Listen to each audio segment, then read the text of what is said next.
Hello friends, कैसे हैं आप सब। आई होप आप सब अच्छे होंगे।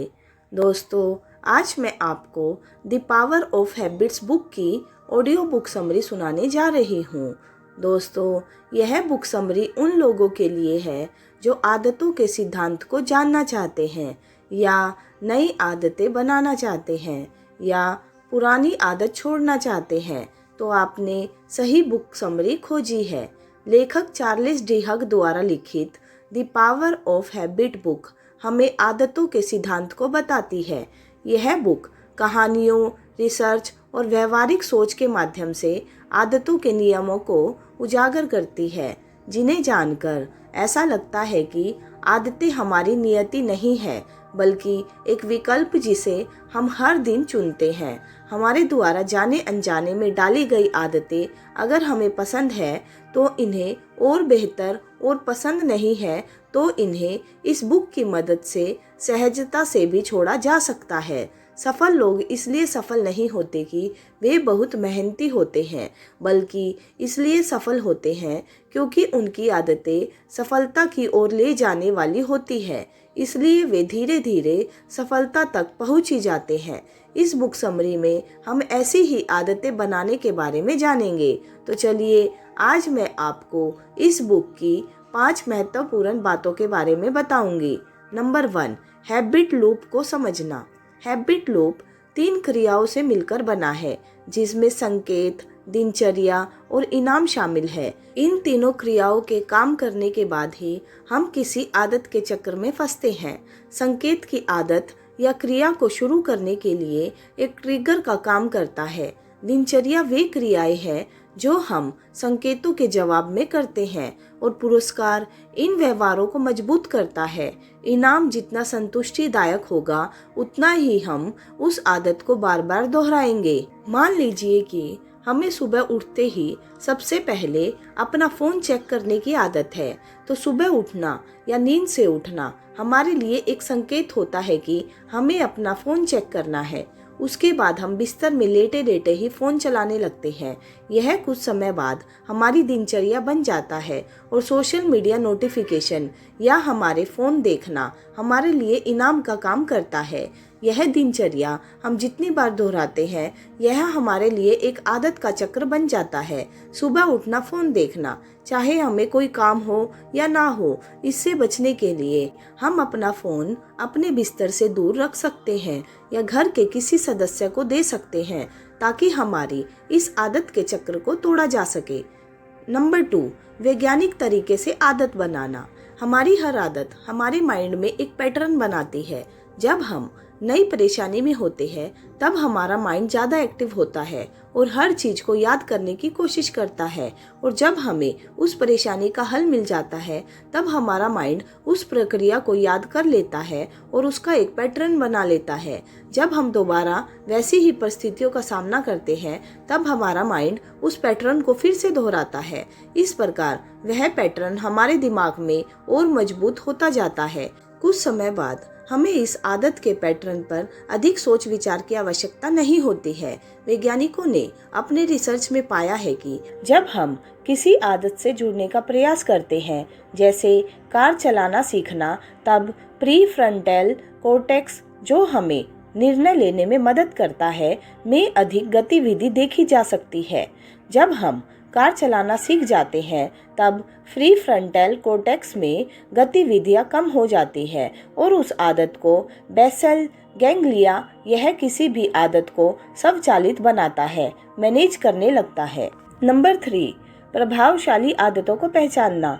लेखक उन आदतों को ढूंढने और उन पर काम करने पर जोर देते हैं जिसका प्रभाव हमारी जिंदगी के दूसरे कामों पर भी पड़ता है, क्योंकि यह आदतें हमें कम कामों में अधिक उत्पादक बना देती है। हमारा जीवन पूरी तरह आदतों पर ही चलता है, और इन आदतों में कुछ हमें सफलता की ओर ले जाती है तो कुछ असफलता की ओर, और कुछ हमें कहीं नहीं ले जाती। सफलता के लिए हमें 2 को बढ़ाना और 1 को कम करना जरूरी है। सफलता के लिए सफल आदतों को बढ़ाना और असफल आदतों को कम करना होता है। सफलता की अधिक आदतें जैसे किताब पढ़ना, व्यायाम करना, अपने बिजनेस पर फोकस करना होने से हम धीरे धीरे सफलता की ओर बढ़ते जाते हैं। वह कुछ आदतें हमारे शरीर, रिश्तों और आत्म खुशी के लिए होती है जो हमें बेहतर महसूस कराने में मदद करती है, जो हमारी सफलता की आदतों को कायम रखने में भी अपना योगदान देती है। कुछ आदतें जैसे सीखने के लिए तैयार न रहना, दूसरों को दोष देना, साफ सफाई का ध्यान न रखना, अपने खाने पर ध्यान न देना हमें असफलता की ओर ले जाती है। इनकी पहचान करना और इन्हें कम करना जरूरी है, क्योंकि यह जितनी कम रहेगी उतनी अधिक सफल आदतों को फॉलो करने का समय होगा।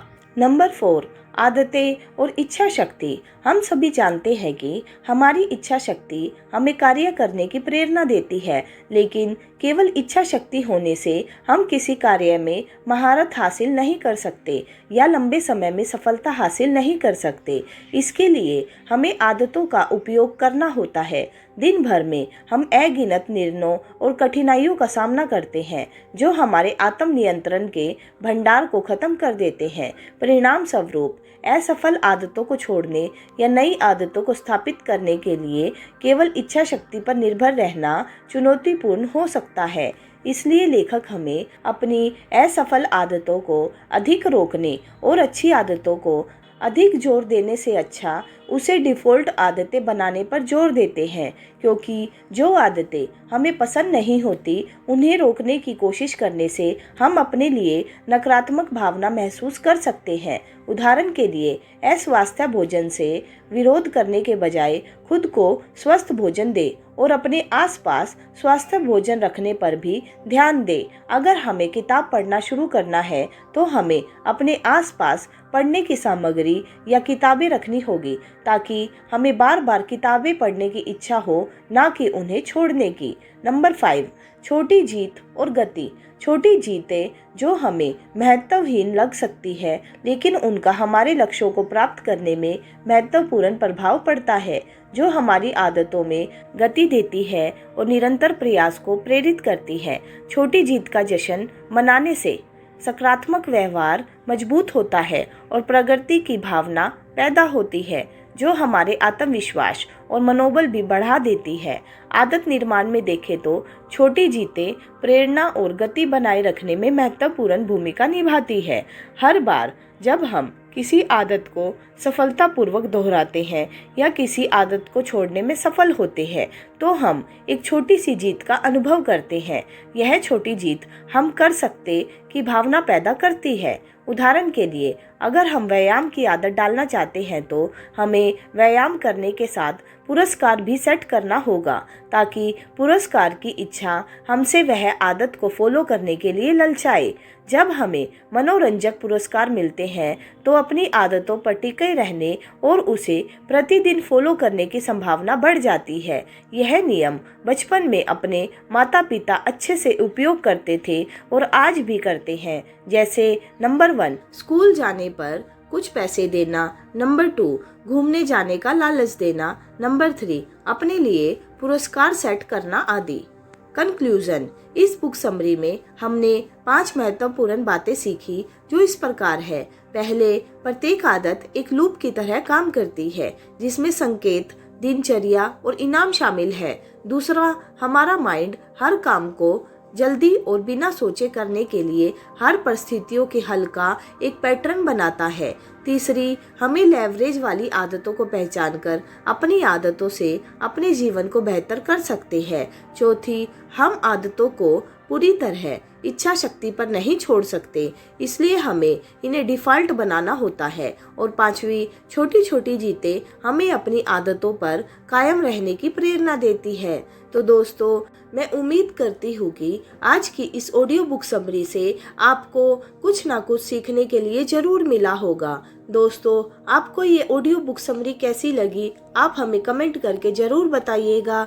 और अगर आपने अभी तक हमारा चैनल सब्सक्राइब नहीं किया है तो प्लीज़ उसको सब्सक्राइब कीजिए और अपने सभी दोस्तों के साथ भी शेयर कीजिए। दोस्तों, हमारा एक व्हाट्सएप ग्रुप भी है, उसको भी ज्वाइन कीजिए, उसका लिंक मैंने डिस्क्रिप्शन बॉक्स में दिया है। तो चलिए मिलते हैं अपनी नेक्स्ट ऑडियो बुक में। तब तक के लिए bye bye and take care.